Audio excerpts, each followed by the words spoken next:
Welcome to my channel. আমি তন্দ্রা। আমার চ্যানেলে সবাইকে স্বাগত। আজকে চালের পায়েসের একটা রেসিপি শেয়ার করব, অতি সুস্বাদু। এবং শীতের যে নতুন চাল, সেই চালেরই দুধ দিয়ে পায়েসের একটা রেসিপি শেয়ার করছি। একদম সাদামাটা, কিন্তু খেতে দুর্দান্ত। এবং শীতের এই ঠান্ডায় এই রকম সুস্বাদু মিষ্টান্ন অতি উপাদেয়।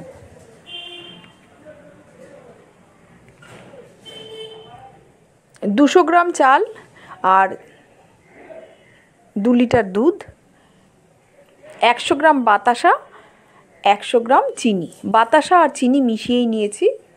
এছাড়া এর মধ্যে কাজু বাদাম, কিশমিশ, তেজপাতা, এলাচ এইগুলো দেব। এবং মিল্ক মেড, আমুল দুধ, শুকনো আমুল দুধ অথবা মিল্ক মেড, যে কোনো একটা এই পায়েসের মধ্যে মেশাবেন। খেতে তাহলে কিন্তু দ্বিগুণ স্বাদের হয়।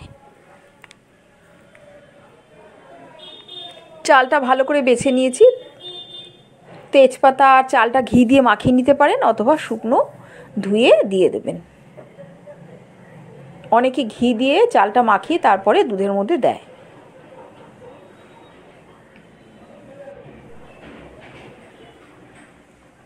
আর এদিকে 2 লিটার দুধ আমি ফুটিয়ে কিছুটা ক্ষীর মতো করে নিয়েছি।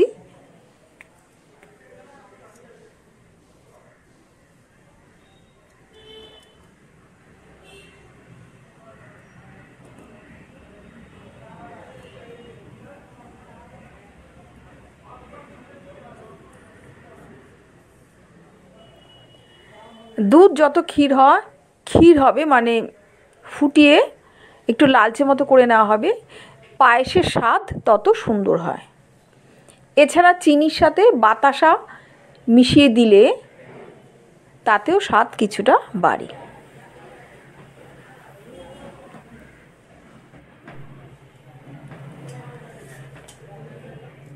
দুধ এখন মোটামুটি ফুটিয়ে নিয়েছি।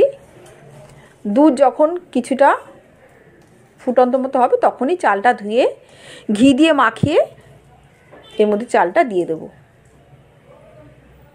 তেজপাতা আর চাল একসাথে দিয়ে দেবো।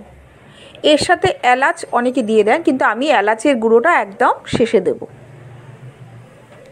দারচিনি গোটাও দিতে পারেন, বা শুধু এলাচও দিতে পারেন। অনেকে দারচিনি গোটাই তেজপাতার সাথে দুধের মধ্যে দিয়ে দেয়, সেটা দিলেও যেমন স্বাদের হয়, বা শুধু এলাচ গুঁড়ো করে দিলেও একই স্বাদের হয়।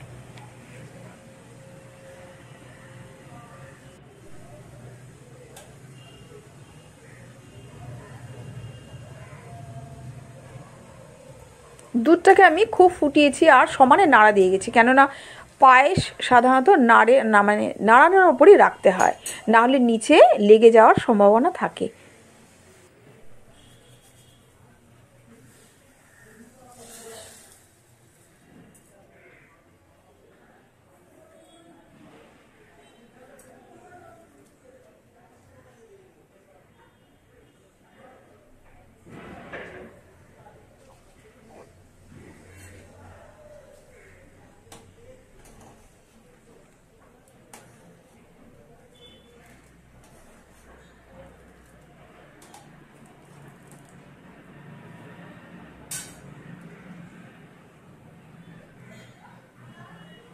চাল দুধ একসাথে ফুটে উঠলে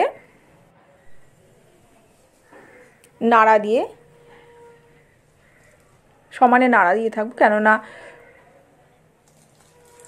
সমানে নাড়া দিলে তবে দুধটা নিচে লাগবে না।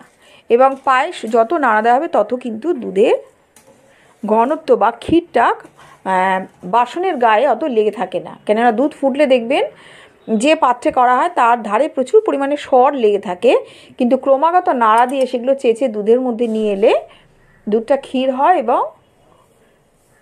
বাসনের ধারে এত লাগে না। মোটামুটি পায়েস চাল যখন সেদ্ধ হয়ে এসছে, এর মধ্যে আমি বাতাসা আর চিনি মিশিয়ে দেবো।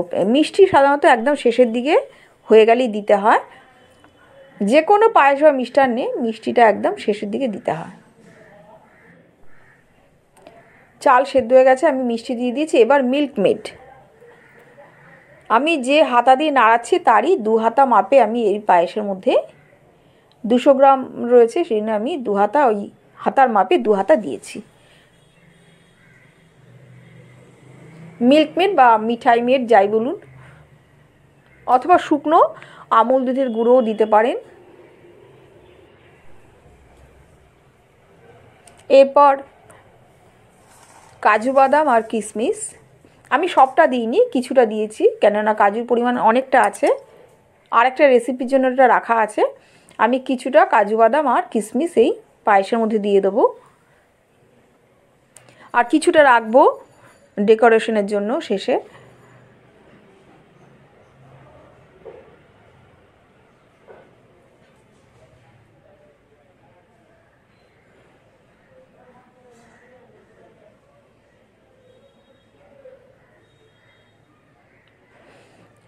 চিনি, মিল্ক মেড, কাজু বাদাম, কিশমিশ সমস্ত মেশানো হয়ে গেছে। তারপর দুধটা এখনও ফুটছে, মানে এটা ঘন করব, যত ঘন হবে ক্ষীর ততটাই দুধ খেতে সুন্দর হয়। আর ক্রমাগত আমি নাড়া দিয়ে গেছি যেন নিচে না একদম লেগে যায়। একদম শেষে আমি দেখাচ্ছি যে 3টে এলাচ আমি গুঁড়ো করে মিশিয়েছি। প্রথম দিকে দারচিনি দুধের মধ্যে তেজপাতার সাথে দিয়ে ফোটাতে পারেন, অথবা আমি কিন্তু শেষের দিকে এই এলাচ 3টে গুঁড়ো করে এর মধ্যে মিশিয়ে দিয়েছি। এইটাই ছিল ফাইনাল লুক, দুর্দান্ত স্বাদের হয় শীতের নতুন চালের পায়েস, চাল দুধের পায়েস, দুর্দান্ত স্বাদে। এছাড়া নলেন গুড়, আমি চিনির বদলে এখানে গুড় দিলেও নলেন গুড়ের পায়েস হয়ে যেত একই স্বাদের।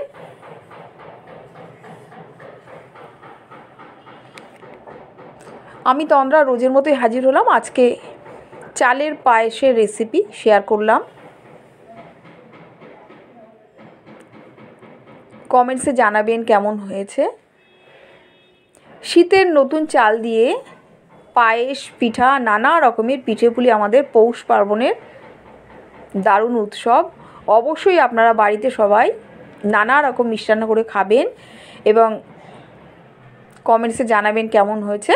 পরের ব্লগে আবার দেখা হবে।